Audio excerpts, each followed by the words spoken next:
kita berdoa.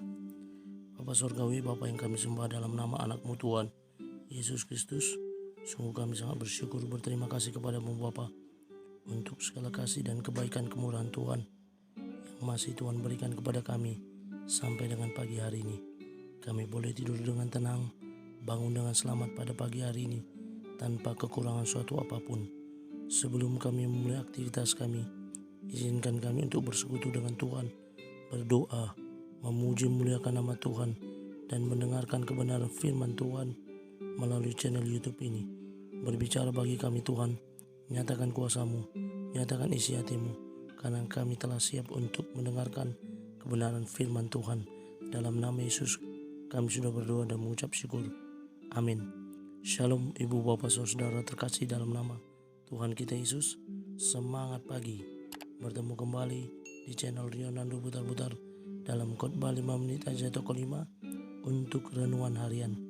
Renungan pada hari ini saya ambil dari kitab Yeremia pasal 6 ayat yang ke-13 sampai 14. Demikian kesaksian firman Tuhan. Sesungguhnya dari yang kecil sampai yang besar di antara mereka semuanya mengejar untung, baik nabi maupun imam, semuanya melakukan tipu. Mereka mengobati luka umatku dengan memandangnya ringan. Katanya, damai sejahtera, tetapi tidak ada damai sejahtera. Menghadirkan damai sejahtera sesungguhnya. Ibu bapak saudara terkasih dalam nama Tuhan kita Yesus, berbicara tentang damai sejahtera, semua kita pasti menginginkan yang namanya kehadiran damai sejahtera. Dan kalau di suatu tempat ada yang namanya percekcokan, ada yang namanya kegaduhan, ada yang namanya keributan, kita sedapat mungkin pasti akan menghindarkannya. Oleh sebab itu pentingnya menghadirkan damai sejahtera yang sesungguhnya. Sebagaimana dalam nats ini, bagaimana Nabi Yeremia mengingatkan bangsa itu yang telah lari dari kenyataan sesungguhnya sebagai umat Tuhan yang seharusnya menghadirkan damai sejahtera, namun hal itu tidak terjadi. Sebaliknya, yang terjadi adalah sebagaimana dikatakan dalam nats ini, sesungguhnya dari yang kecil sampai yang besar di antara mereka. Artinya dari yang kecil sampai yang besar, semuanya di antara mereka mengejar untung. Baik nabi maupun imam, semuanya melakukan tipu daya. Dari yang kecil sampai yang besar mengejar untung, nabi maupun imam, semuanya melakukan tipu. Artinya tidak ada lagi damai sejahtera yang sesungguhnya yang ada, yang harusnya dimiliki oleh bangsa tersebut. Sebaliknya mereka semua mengejar untung. Bahkan sekaliber nabi maupun imam pun sudah tidak lagi melakukan hal yang baik dan tepat. Sebaliknya mereka melakukan tipu menipu, tipu daya yang ada dalam hati mereka. Bagaimana mereka mengarahkan umat Tuhan untuk memberikan persembahan, untuk melakukan kebaikan, untuk mengejar keadilan, tetapi mereka sendiri tidak melakukan hal tersebut. Sebagaimana Yesus berkata kepada orang-orang Farisi dan ahli Taurat bahwa mereka menobatkan seseorang, tetapi kemudian mereka membiarkan orang-orang tersebut menjadi lebih parah dari sebelumnya. Ini yang perlu diingatkan oleh nas firman Tuhan juga buat kita, bagaimana pentingnya menghadirkan damai sejahtera. Lalu selanjutnya Yeremia menuliskan, mereka mengobati luka umatku dengan memandangnya ringan.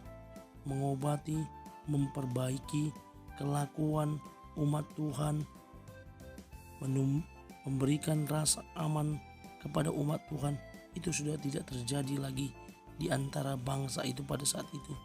Damai sejahtera, mereka katakan damai sejahtera, tetapi tidak ada damai sejahtera. Karena itu ibu bapak saudara terkasih, pentingnya menghadirkan damai sejahtera bagi seluruh umat Tuhan. Betapa pentingnya damai sejahtera itu di hati kita, di hidup kita.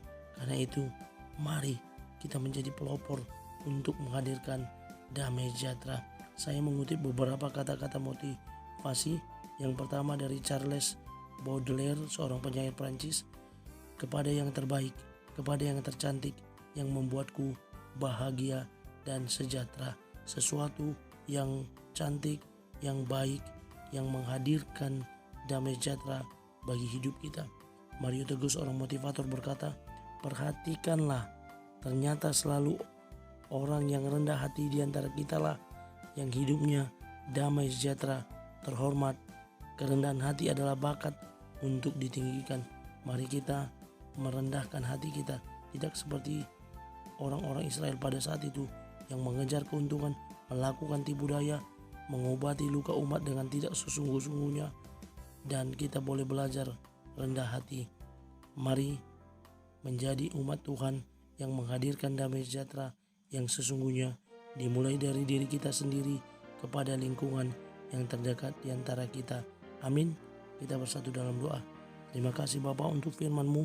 Mampukan kami untuk menjadi para pelaku kebenaran firman Tuhan yang boleh menghadirkan damai sejahtera yang sesungguhnya. Terpuji nama Tuhan. Kami akan mulai hari ini dengan membawa damai sejahtera di tengah-tengah lingkungan kami. Dalam nama Yesus kami sudah berdoa dan mengucap syukur. Amin. Selamat beraktivitas. Tuhan Yesus memberkati. Shalom.